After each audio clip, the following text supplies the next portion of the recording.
Daremos prosseguimento ao estudo, à ministração da série em Apocalipse. Nós estamos na parte 3 da ministração. Eu peço que você acompanhe com a sua Bíblia. Fique atento para que você não perca tudo aquilo que Deus quer te ensinar, quer te abençoar esta noite. Nós iniciamos com o propósito do livro, que é conformar a igreja militante na luta contra o mal. O tema de Apocalipse é, na verdade, a vitória de Cristo e a sua igreja contra o dragão, Satanás e seus seguidores.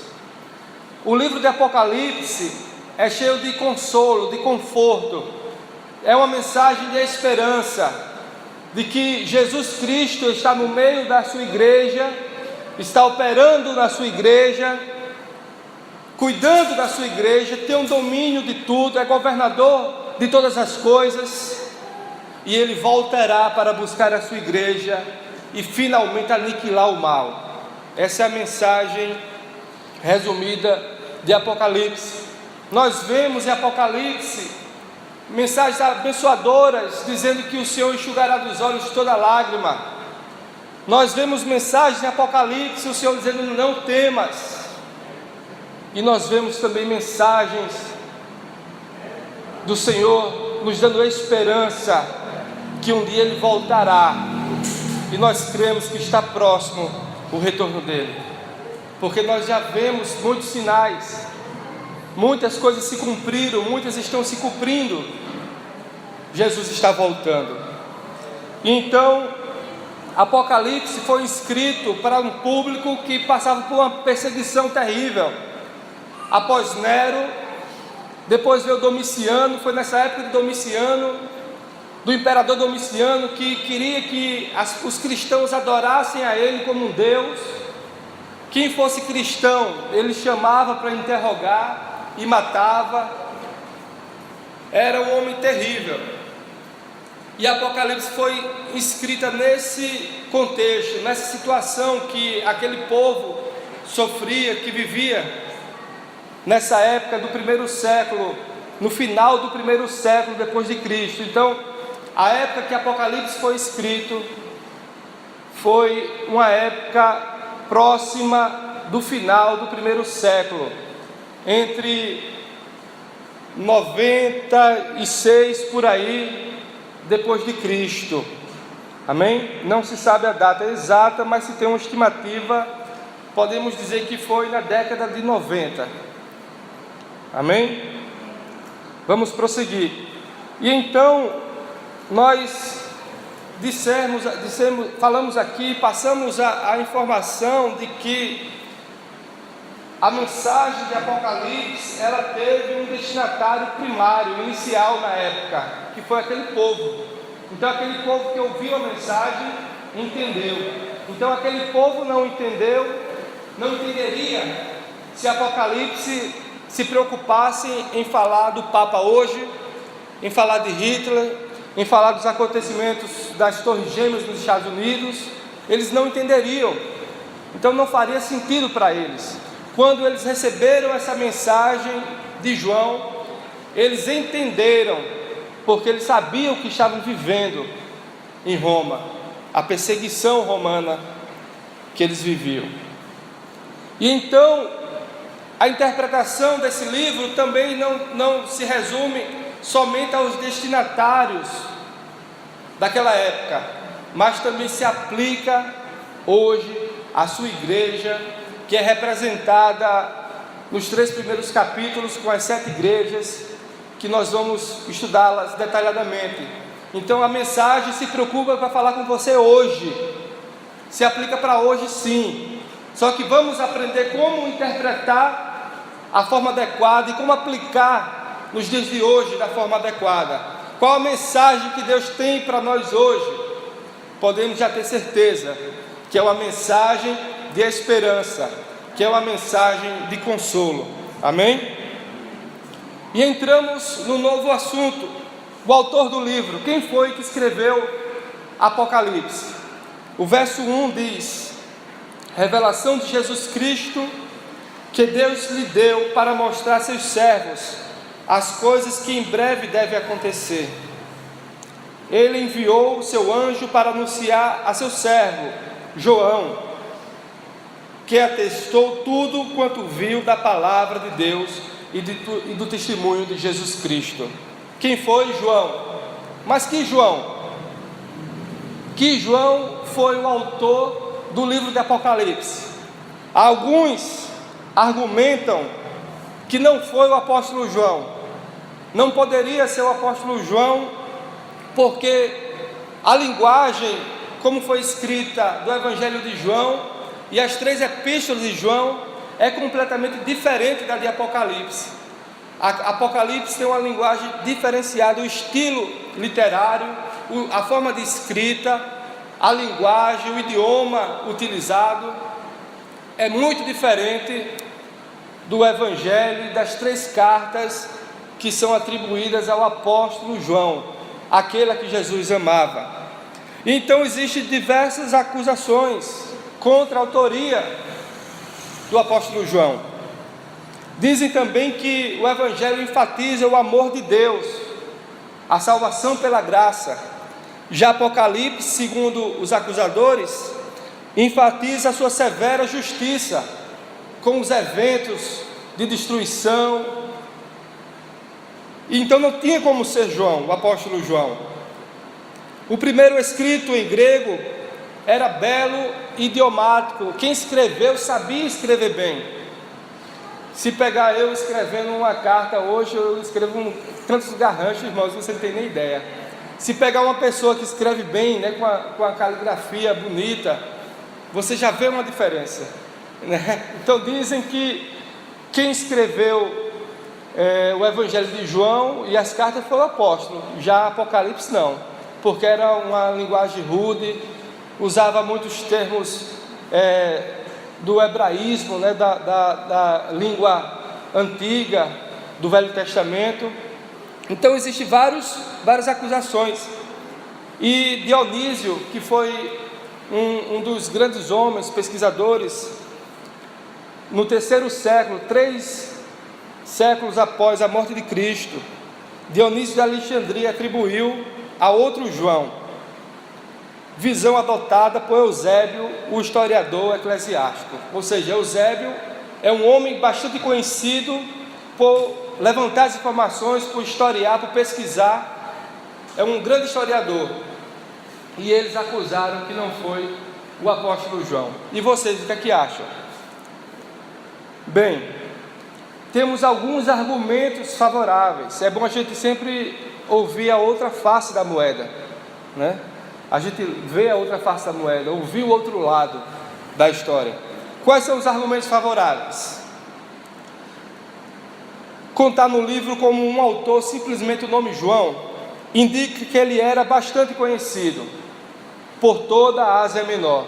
Lembre-se que o livro de João foi escrito para as 7 igrejas espalhadas na Ásia Menor. Então a pessoa de nome João, simplesmente João, era uma pessoa conhecida por todos, porque senão tinha que se identificar, João do lugar tal, ou do sobrenome tal, ou filho de fulano. Mas não, só João.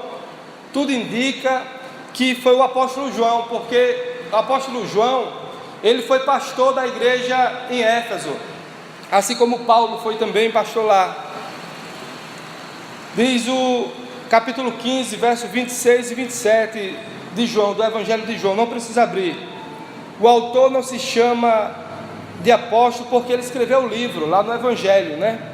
Na posição de observador, de quem teve a oportunidade de ver as coisas do ponto de vista único, como ele escreveu o Evangelho. Diz assim a passagem: quando vier o conselheiro, que eu enviarei a vocês da parte do Pai, o Espírito da verdade que provém do Pai, ele testemunhará a meu respeito, e vocês também testemunharão, pois estão comigo desde o princípio. No capítulo 15, versos 26 e 27, continuando, aliás, prosseguindo na análise, a diferença do tom desse texto, dessas palavras no original, Apenas estudiosos que entendem o idioma no original, no grego, percebem no português aqui da forma que está na minha Bíblia, na sua Bíblia, a gente não consegue perceber a palavra no original, mas a forma como foi escrita essas frases que nós acabamos de citar tem muita semelhança com a de Apocalipse. A diferença do tom e de estilo deve ser admitida. Realmente o tom que João usou para o Evangelho e as 3 cartas foi um, o estilo também foi um, mas para Apocalipse foi outro, mas a situação de João também era diferente. Alguns argumentam que quem escreveu o Evangelho de João e as 3 cartas de João foi algum assessor de João, da igreja de Éfeso, e quando João estava preso na ilha de Patmos, ele teve que sozinho escrever Apocalipse. Existe essa consideração que levantam em defesa da autoria do apóstolo João. E mais, não deveríamos exagerar nas diferenças de estilo e linguagem. Há também um corpo forte de semelhança, ou seja, há muita semelhança no que João escreveu no Evangelho, nas cartas e Apocalipse. Vou citar apenas algumas. Por exemplo, em João capítulo 10, verso 18, diz: ninguém atira de mim, mas eu a dou por minha espontânea vontade. Tenho autoridade, a palavra autoridade, para dá-la e para retomá-la. Esta ordem recebi de meu Pai. Em Apocalipse 2, 27, diz: ele as governará como cetro de ferro e a despedaçará a um vaso de barro. Então, no original, essa palavra de autoridade de governo e da autoridade que fala no Evangelho de João são palavras semelhantes, com a mesma escrita. São vários versículos. Outro exemplo é a expressão vestidos de branco. João utilizou no Evangelho: e viu 2 anjos vestidos de branco. Em Apocalipse: eles andarão comigo vestidos de branco, pois são dignos. Apocalipse 3, 4. Em João 1, João chama Jesus de palavra, verbo. No princípio era aquele que é a palavra, ou verbo. Ele estava com Deus e era Deus. Em Apocalipse 9, 13, está vestido com um manto tingido de sangue, e seu nome é Palavra de Deus. Ou seja, da forma como João chamou Jesus no Evangelho, ele também chamou em Apocalipse. E mais, também chama de Cordeiro no Evangelho e chama de Cordeiro em Apocalipse. João 1, 29. No dia seguinte, João viu Jesus, aproximando-se, e disse: vejam, é o Cordeiro de Deus, que tira o pecado do mundo. Em Apocalipse ele diz: e olhei, e eis que estava no meio do trono e dos 4 animais viventes, e entre os anciãos um cordeiro, como havendo sido morto, e tinha 7 pontas e 7 olhos, que são os 7 Espíritos de Deus enviados a toda a terra.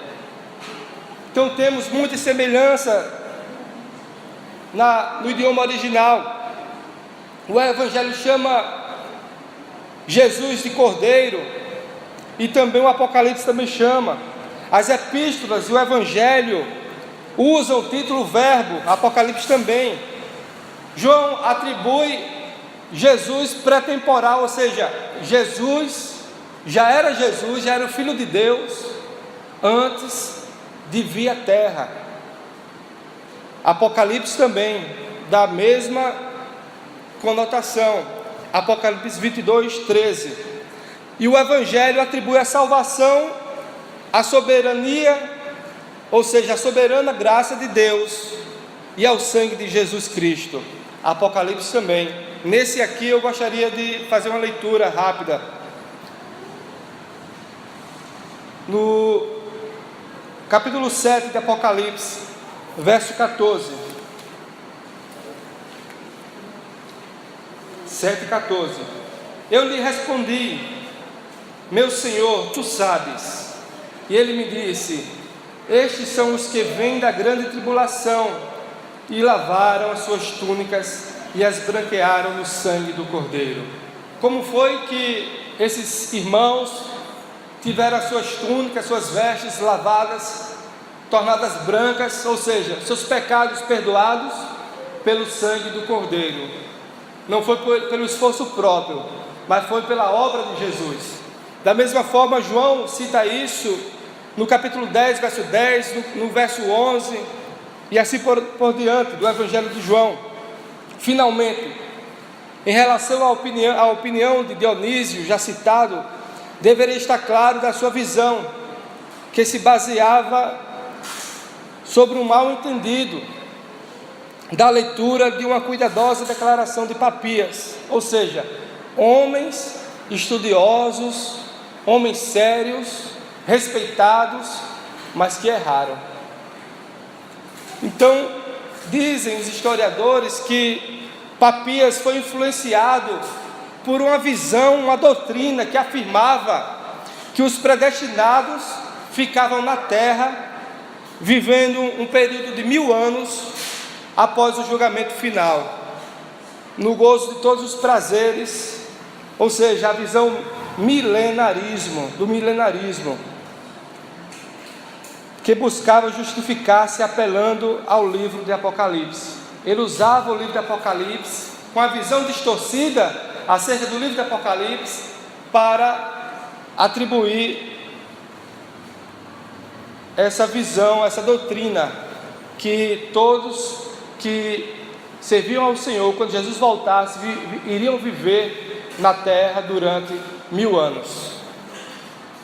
Então a igreja primitiva é quase unânime. Veja só, agora vem pessoas de peso da igreja primitiva, de 14 depois de Cristo, ou seja, 14 anos apenas depois de Cristo, Justino Marte, ele admitia ser João, o apóstolo João, o autor de Apocalipse. Então tem muito peso a fala de Justino Marte. Irineu, 180 depois de Cristo, também atribuiu a João, o apóstolo João. Irineu foi simplesmente um discípulo de João, uma pessoa que tinha uma ligação com o discípulo, que foi o discípulo direto de João. Então um testemunho forte. Tertuliano, Clemente de Alexandria, mais na frente, Orígenes de Alexandria e Hipólito, todos esses admitem João, o apóstolo, a autoria do livro de Apocalipse. Então eu encerro essa parte da autoria. É um pouquinho chata, irmãos, mas é importante, amém? Principalmente para a gente fundamentar, porque alguém pode levantar alguma discussão, né, ou alguma palavra de dúvida, e então trazer alguma interpretação. Há quem diga que foi João, o presbítero João, da igreja de Éfeso, que na igreja de Éfeso tinha um presbítero chamado João, mas não foi o presbítero, foi o apóstolo João, aquele que Jesus amava. Amém? Vamos entrar agora num assunto muito importante, sobre a questão do paralelismo. Que monstro é esse? Calma, vou facilitar. O paralelismo é uma técnica usada pelos escritores bíblicos. Muitos deles utilizavam essas técnicas para aprofundar um determinado assunto. Como é que isso funciona na prática? Imaginem uma cena de um filme. Vocês estão assistindo um filme. Isso é muito importante para a compreensão do Apocalipse, porque em vários momentos, quando entrarmos nos textos, que eu disser 144 mil significa isso, os 7 chifres significam isso, o mar significa isso, não está sendo inventado, está sendo utilizada essa técnica onde a palavra explica a própria palavra. Então a técnica que o apóstolo Paulo utilizou na carta aos Romanos, ele entrava em determinados assuntos, porque nós temos em nossa Bíblia os capítulos, não é verdade? Só que esses capítulos foram colocados de um tempo para cá, e esses capítulos, a numeração deles serve apenas para facilitar a nossa consulta, mas os capítulos, os versículos não são inspirados. Então as divisões dos textos não são fidedignas aos parágrafos, por exemplo. Se você vai escrever uma carta para alguém, você começa falando o assunto, aí você parou aquele assunto, você vai iniciar outro assunto no outro parágrafo. Já na Bíblia nós encontramos o mesmo assunto que inicia num capítulo, ele vai para outro capítulo e termina na metade do capítulo, por exemplo. Então não tem essa demarcação que a gente perceba pela nossa Bíblia de hoje. Nós percebemos melhor, por exemplo, na Bíblia NVI. A NVI ela separa por passagens, chamado também de perícope. São porções de textos que falam de determinados assuntos. Então o apóstolo Paulo se valia da técnica de contar uma história e entrava no outro assunto, mas continuava contando aquela história, e então ele puxava algum aspecto da história que ele começou a contar antes, e ele contava um novo detalhe, e então ele prosseguia e entrava em outro detalhe, ele prosseguia e entrava em outro detalhe, e uma passagem explicava outra. Essa passagem que era explicada pelo anterior já servia para explicar uma outra passagem. Então essa técnica foi utilizada bastante na Bíblia. Não é uma novidade do Novo Testamento.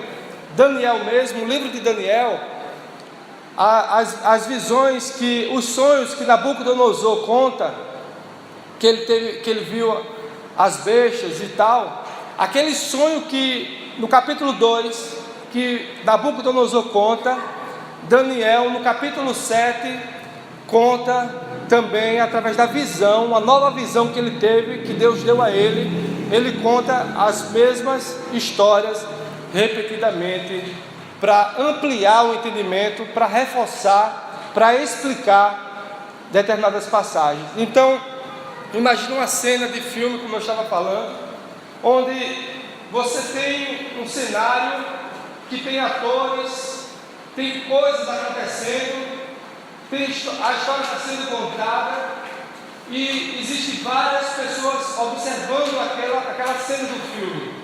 Se você perguntar a uma pessoa, ela vai explicar do ponto de vista dela.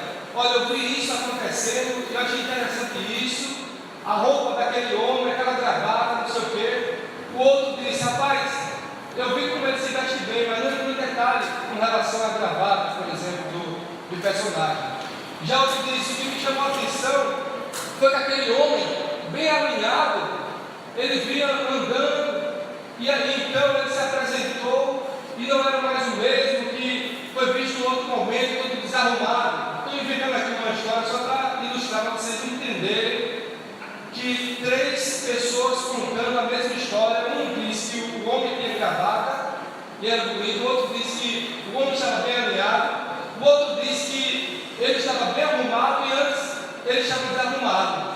Então Apocalipse usa essa técnica que se chama paralelismo, ou seja, vamos encontrar capítulos, porções de capítulos, por exemplo, do capítulo 1 ao capítulo 3 é uma seção, certo?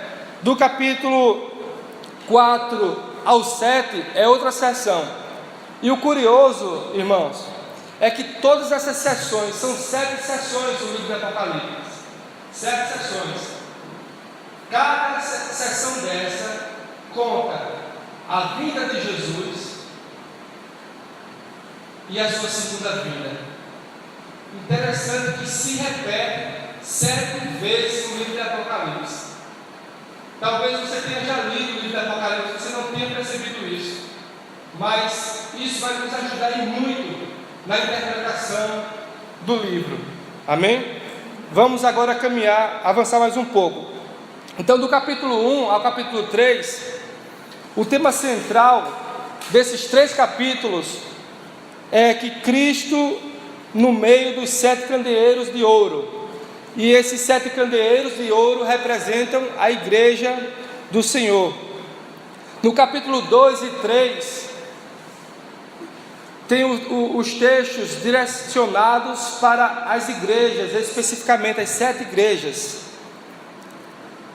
O 7 é um símbolo de completude, de algo que é completo. Nesse caso diz respeito à igreja, ok? As 7 igrejas. Então 7 significa algo que é completo. Isso significa dizer que essa carta de Apocalipse foi direcionada para aquelas 7 igrejas, mas não só aquelas 7 igrejas, mas para nós, para a igreja de hoje, para mim e para você. Amém? No versículo 5 do capítulo 1, quero que você observe, diz assim, no verso 5 do capítulo 1: e da parte de Jesus Cristo, o primogênito dos mortos e o príncipe dos reis da terra, que é a fiel testemunha, aquele que nos ama e nos libertou dos nossos pecados pelo seu sangue.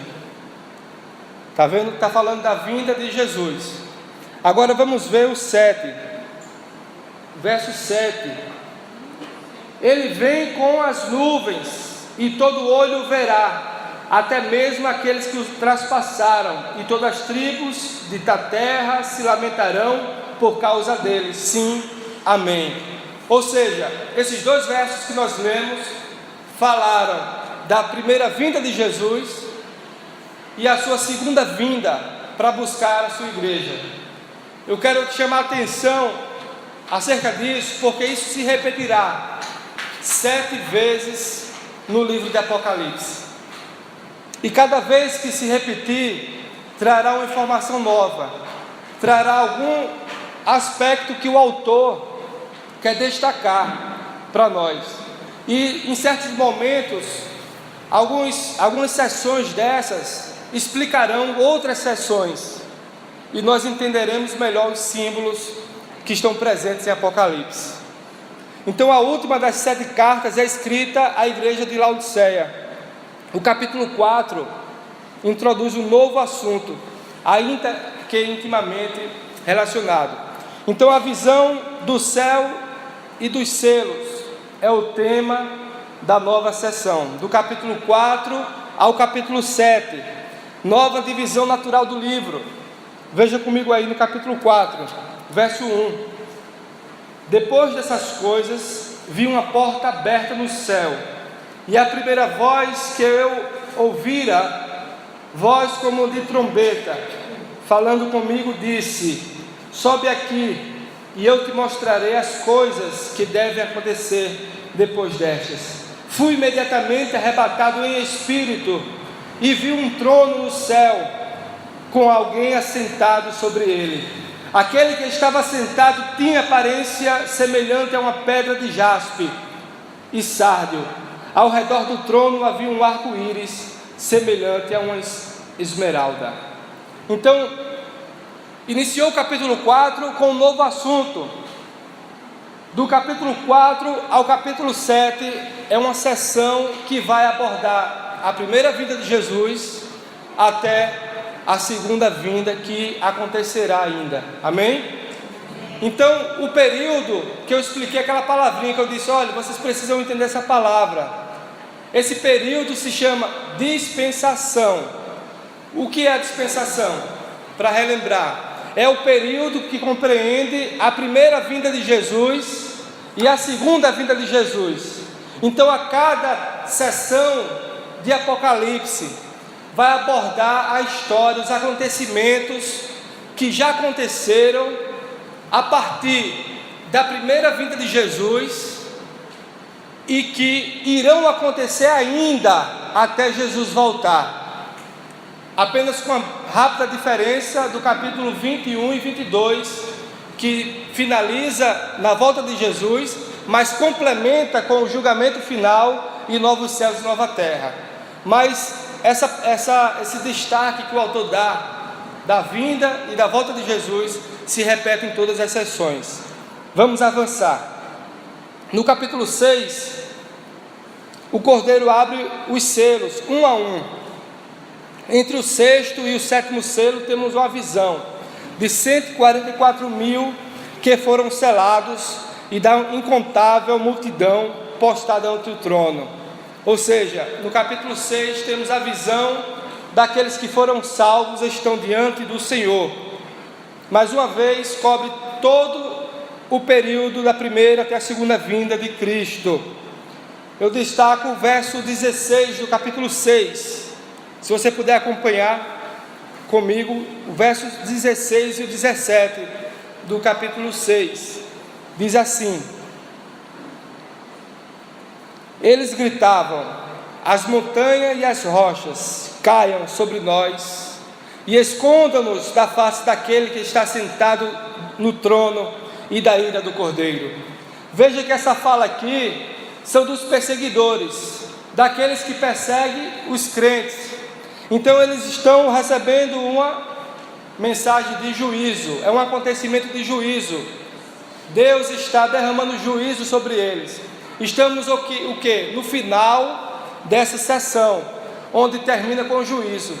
Se inicia a sessão com a vinda de Jesus, o nascimento, a sua obra, terminará com o juízo e com a vinda de Jesus e a vitória final de todos os crentes.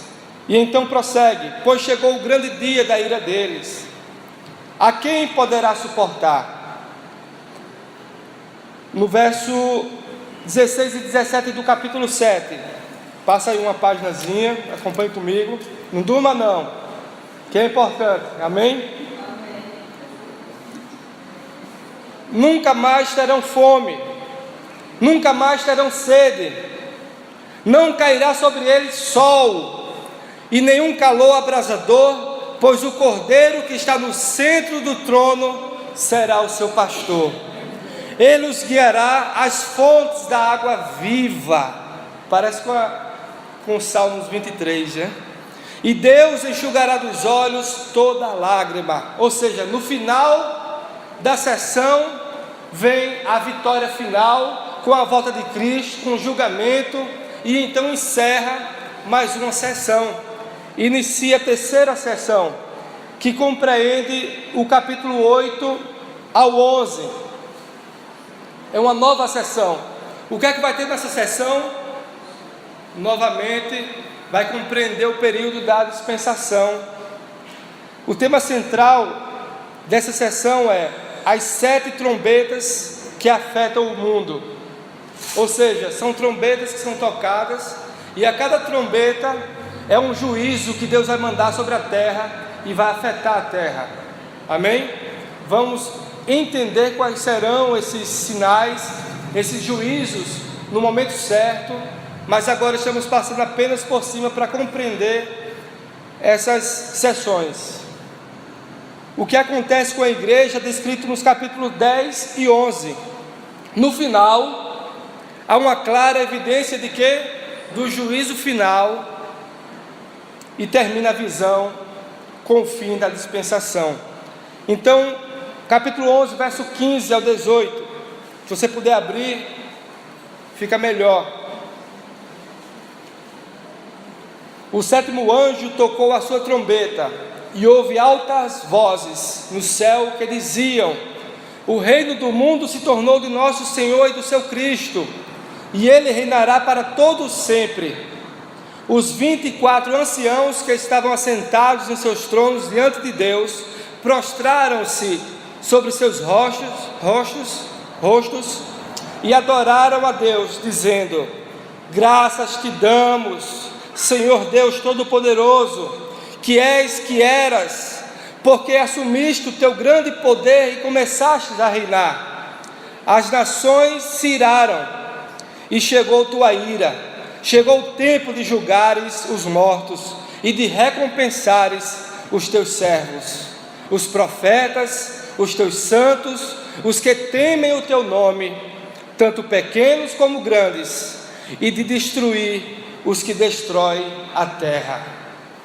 E perceberam que ao final dessa sessão, mais uma vez, juízo, a vitória dos santos e a volta de Jesus Cristo final.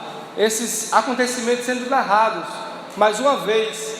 Já narramos o que? 3 vezes. Então, se você leu o capítulo 1 do Apocalipse e continuar lendo seguidamente, pensando que é apenas uma simples história contínua, você vai se perder. Mas se você observar dessa forma, você percebe que a história é uma só. ela se repete por 7 vezes no livro de Apocalipse, porque o autor quer que a gente compreenda determinados detalhes que ele precisa dar para os seus leitores. Lembre-se, o público da época era um público que estava sendo perseguido.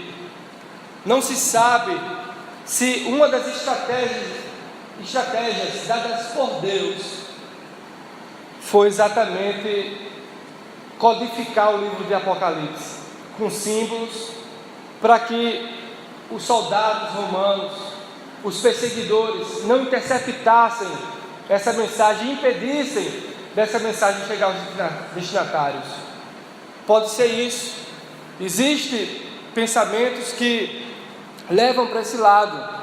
Eles estavam perseguidos, precisavam, hoje em guerra, né, nas guerras que nós assistimos filmes mais recentes, nós vemos as pessoas mandarem mensagens codificadas, né? Nessa época pode ser esse sim a razão pela qual o livro de Apocalipse tem tantos símbolos. E então, irmãos, chegamos no capítulo 12, que é uma seção do 12 ao 14. O que é que acontece? Mais uma vez a história é contada da primeira até a segunda vinda de Jesus, e o tema é o dragão perseguidor. O filho varão é perseguido pelo dragão. Vocês já viram essa história em algum lugar no Evangelho? Quando Maria vai ter o filho, vai ter Jesus, o que é que acontece?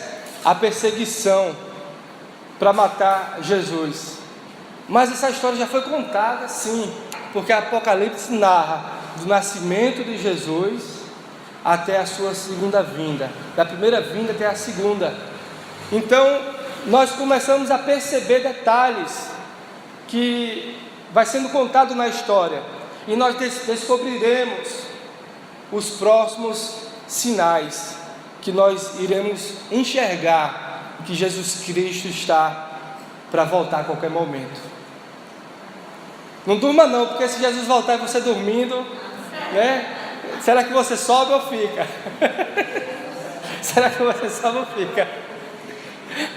Graças a Deus que a salvação não é por obras, né? Jesus pode voltar a gente dormindo, ou aqui no culto ouvindo bem. Não se preocupe não, se você não aguentar, estiver cansado, pode tirar um cochilo mesmo. Que Jesus voltando, você salva em Cristo, Jesus lhe leva. Você não fica não. Amém? Graças a Deus. É porque eu sei que quando você lê muito, né, quem está ouvindo fica um pouco cansativo, mas não tem outra forma de ensinar o livro de Apocalipse se não for assim. Eu preciso passar por alguns detalhes e preciso ler mesmo. Então eu peço que você se esforce só um pouquinho, porque falta pouco.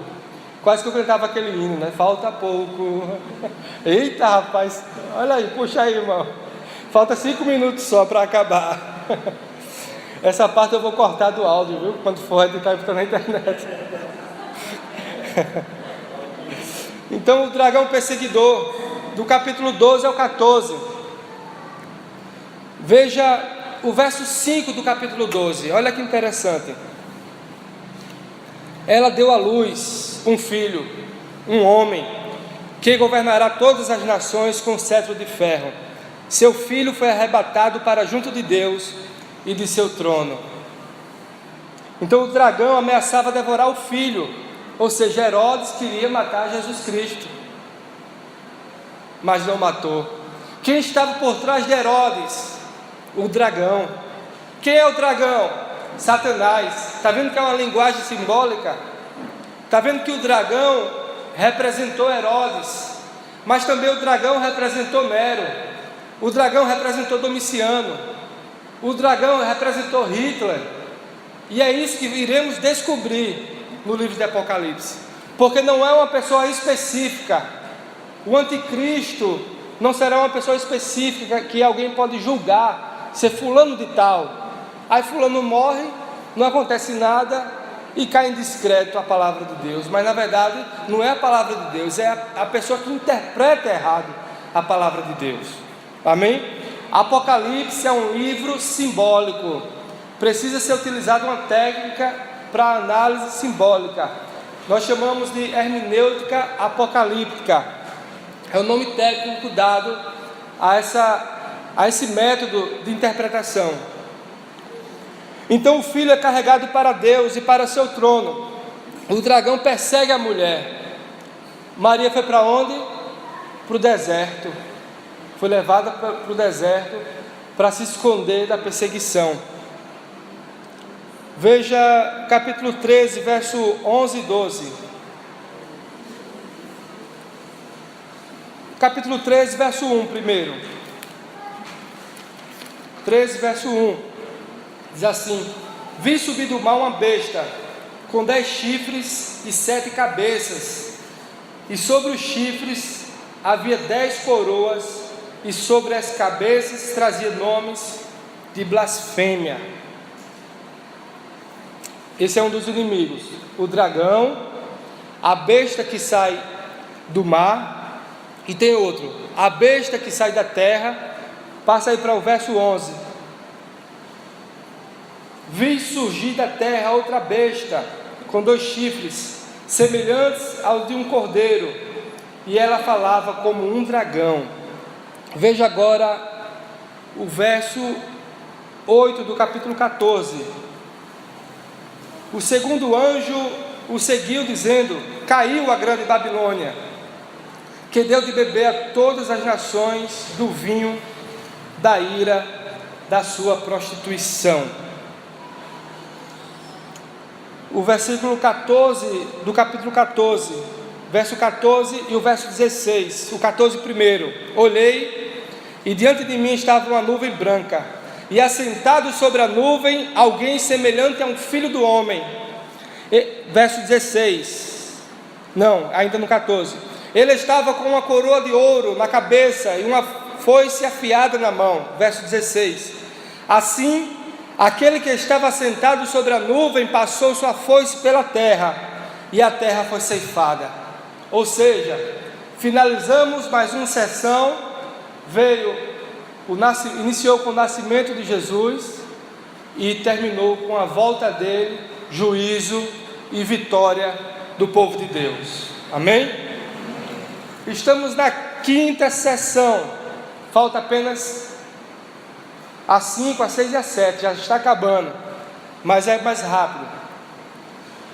A 5ª sessão são as 7 taças, do capítulo 15 ao 16. A mesma coisa, vai narrar a mesma história. Eu quero destacar apenas que faz referência também ao juízo final e os eventos que ocorrerão no juízo final, os acontecimentos. Utiliza-se também de linguagem simbólica. Por exemplo, no verso 20 do capítulo 16, você encontra: toda a ilha fugiu e os montes não foram achados. Ou seja, está falando de destruição sobre a terra, de juízo que virá da parte de Deus.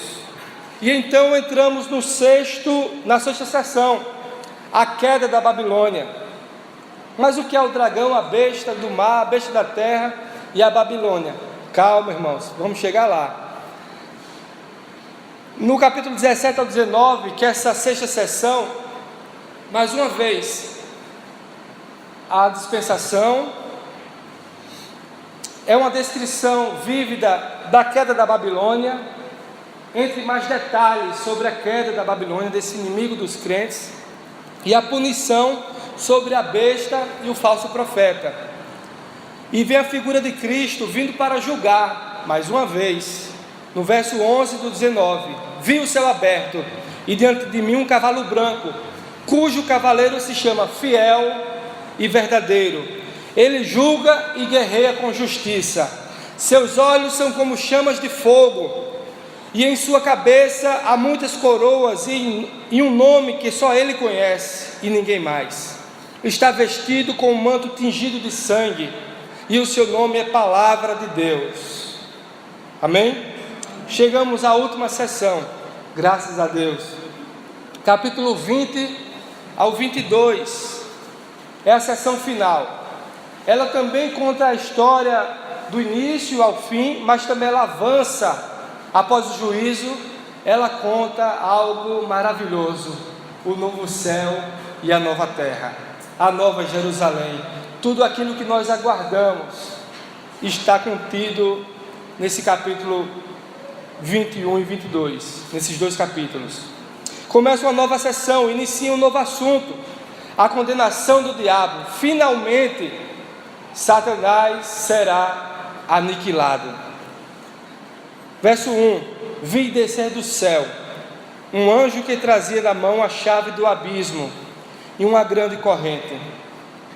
Comparação com o capítulo 12, revela que no início do capítulo 20, estamos mais uma vez no início da dispensação. Enquanto no capítulo 12, verso 9, olha só, no capítulo 12, verso 9, que diz respeito a uma sessão diferente, da do capítulo 20 ao 22, diz assim: o grande dragão branco foi lançado, o branco já foi meus olhos aqui trocando aqui, o grande dragão foi lançado fora, ele é a antiga serpente chamada Diabo, Satanás. Quem é o dragão? O texto está explicando quem é o dragão das outras sessões. Quem é o diabo ou Satanás? Então não posso dizer que o dragão vai ser fulano de tal, né? Mas aquele ser espiritual que está por trás das pessoas, usando as pessoas, que engana o mundo todo. Ele e seus anjos foram lançados à terra. Veja só, está sendo dito que Satanás e seus anjos foram lançados à terra. Em que momento isso aconteceu? Quando os anjos pecaram e foram lançados à terra. Isso está narrando aqui o início de tudo. Só que veja só, nos é dito que em conexão com a ascensão e a coroação de Cristo, no verso 10 do capítulo 12, então ouvi uma forte voz do céu que dizia: agora veio a salvação, o poder e o reino de nosso Deus, e a autoridade do seu Cristo, pois foi lançado fora o acusador dos nossos irmãos, que os acusa diante do nosso Deus dia e noite. Ou seja, o diabo foi lançado para a terra. Infelizmente ele está aqui na terra, né? Por enquanto, viu, irmãos? Por enquanto. Capítulo 20, verso 2, a coisa começa a melhorar. Lemos que ele é preso por 1000 anos. Ou seja, ele foi lançado para a terra, mas ele foi lançado preso por 1000 anos. Isso já começa a explicar um monte de coisa. Ele foi lançado para a terra. Veja só, então ouvi uma forte voz do céu que dizia, no verso 2 do capítulo 20, verso 2, ele prendeu o dragão, a antiga serpente, que é o diabo, Satanás, e o acorrentou por 1000 anos, lançou-o no abismo, fechou e pôs um selo sobre ele, para assim impedi-lo de enganar as nações, até que terminasse os 1000 anos. Depois disso, é necessário que ele seja solto, por um pouco de tempo, sendo depois lançado no abismo, mais uma vez. Os 1000 anos são seguidos por um tempo curto, e então Satanás é solto. Verso 7 do capítulo 20, diz assim: quando se completarem os 1000 anos, Satanás será solto da prisão. Isso, por sua vez, é seguido de descrição da derrota final de Satanás, ligado com a vinda de Cristo para o julgamento final, que está no verso 10 e 11 do capítulo 20. E o diabo que as enganava foi lançado no lago de fogo e enxofre, onde estão a besta e o falso profeta. Eles serão atormentados dia e noite pelos séculos dos séculos. Verso 11: vi também um grande trono branco, e o que estava sentado sobre ele, e a terra e o céu fugiram da sua presença, e não foi achado lugar para eles. Amém? prosseguindo, vi os mortos, grandes e pequenos, em pé diante do trono, e abriram-se alguns livros. Então abriu-se outro livro, o livro da vida, e os mortos foram julgados pelas coisas que estavam escritas nos livros. Eita, meu Deus, tudo que é feito é escrito, viu? Registrado, e todos serão julgados com o que está sendo escrito nesses livros, segundo as suas obras. O mar entregou os mortos que nele havia, e a morte e o além entregaram também os mortos que neles havia. Todas as pessoas serão ressuscitadas, e eles foram julgados, cada um segundo as suas obras. A morte e o inferno foram jogados no lago de fogo. Esta é a segunda morte, o lago de fogo. E todo aquele que não se achou inscrito no livro da vida foi jogado no lago de fogo. Chegará esse momento de julgamento final, onde todos, vivos e mortos, os mortos que morreram afogados, que foram enterrados, as águas, a terra darão conta dos seus mortos, ressuscitarão, estarão diante do tribunal de Deus, e Deus julgará todos pelas suas obras. E todos aqueles que forem achados como pecadores serão jogados no lago de fogo para todo sempre. Satanás também será aniquilado nesse momento. Irmãos, quero abrir um parênteses rápido e finalizar. Todos nós vivemos aqui na terra, cometemos pecados. Hoje eu pequei, cometi vários pecados, inclusive. Dizem, calma, irmãos, calma. Mas o pastor é pecador demais, né? Tem gente que vai dizer, rapaz, esse pastor é pecador demais. Eu sou pecador mesmo, meu irmão. Mas graças a Deus eu não sou escravo do pecado. Mas graças a Deus por Jesus Cristo, porque está escrito no capítulo 8 de Romanos, versos 1, que nenhuma condenação há para aqueles que estão em Cristo Jesus. Capítulo 5 de Romanos, verso 1 diz: justificados, pois, mediante a fé, tenhamos paz com Deus, por meio de Jesus Cristo. Isso significa dizer que, se você, meu irmão e minha irmã, é servo do Senhor Jesus Cristo, tem a Jesus Cristo como seu bom pastor, é ovelha do seu aprisco, seus pecados já foram perdoados. Você não passará por julgamento, porque tudo que tinha contra você, o escrito de dívida que tinha contra você, que era muita coisa, que você não conseguia pagar, pelos seus atos bons, sendo uma pessoa boa, fazendo bem, ajudando o próximo, você não pagava, você não anulava os seus pecados, era impossível. Mas Jesus pegou o escrito de dívida que tinha contra mim e contra você, e pregou naquela cruz do Calvário. Por isso que o Cordeiro foi imolado, mudo, foi levado inocente, sim, porque ele se fez pecado por mim e por você. Por isso que o castigo que nos traz a paz estava sobre ele.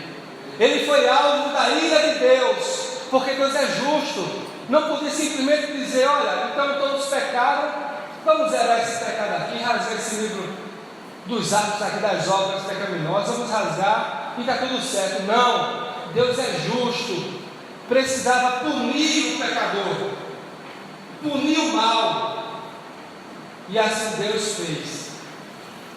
Mas também Deus é amor. Na mesma medida que Ele é amor, Ele é justiça. Não confunda Deus com um Deus amoroso que não será justo, um Deus que é só juízo e não será amoroso. Não, na mesma medida que Deus é amor, Ele é justiça. Sendo amor, Ele enviou o seu próprio Filho.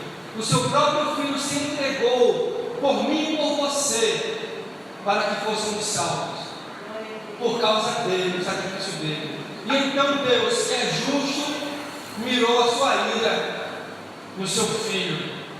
Por isso que Jesus disse: Deus meu, por que me desamparaste?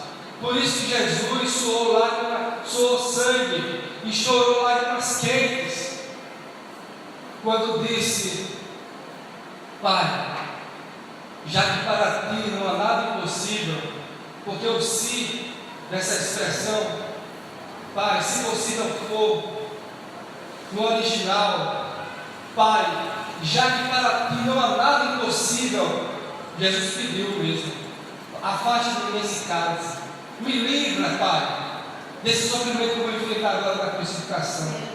Mas Jesus finalizou: mas não faça a minha vontade, faça a tua vontade.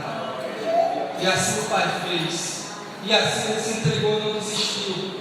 Naquela cruz ele poderia olhar para mim e para você ali presente, porque se fôssemos nós, naquele dia, estávamos apedrejando, estávamos livrando Barrabás e mandando crucificar Jesus do mesmo jeito. Estávamos fazendo como Pedro, negando a Cristo e se escondendo e fugindo.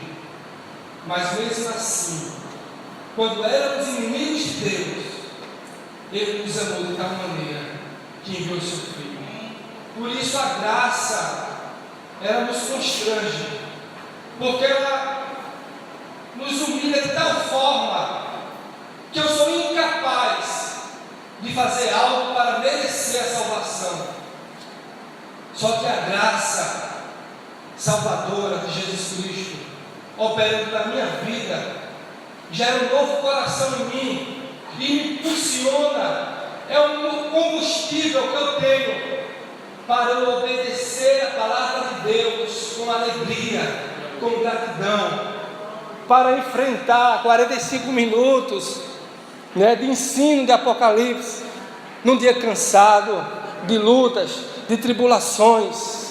É esse amor que nos move, e é esse sentimento que Deus quer que venhamos a buscá-lo, a adorá-lo, a segui-lo, por reconhecimento do amor, porque primeiramente Ele me amou, e então eu o amarei, Senhor, porque o Senhor já demonstrou seu amor por mim. Assim, irmãos, os salvos em Cristo, que têm a oportunidade agora, como eu e você, de ouvir a palavra, aquelas ovelhas que estão fora do aprisco do Senhor, que Ele fala no capítulo 10 de João, que ouvirão a sua voz e se juntarão com as ovelhas do seu aprisco e serão um só rebanho. Então, naturalmente, aqui, talvez aqui, tem ovelhas que são do aprisco do Senhor, mas que estão distantes. Quem sabe, hoje, agora, você não está ouvindo a voz do teu bom pastor, te chamando para fazer parte desse rebanho, desse único rebanho, que irá para os céus, se encontrar com Ele, que não enfrentará julgamento, porque os seus pecados foram perdoados na cruz do Calvário, pecados do passado, pecados do presente e pecados do futuro. Isso não é licença para uma vida pecaminosa, não. Isso não é uma licença para liberalismo, não, para dizer que Deus agora me salvou, agora eu vou para o mundão, porque eu não perco mais minha salvação. Não é isso, mas isso é reconhecimento de que uma vez a obra do Senhor sendo feita na minha vida, essa obra é suficiente, essa obra é completa, porque foi Jesus quem fez, e aquele que começou a boa obra, Ele é fiel para aperfeiçoar. É Ele que é o responsável em aperfeiçoar a obra dEle, somos dEle, amém?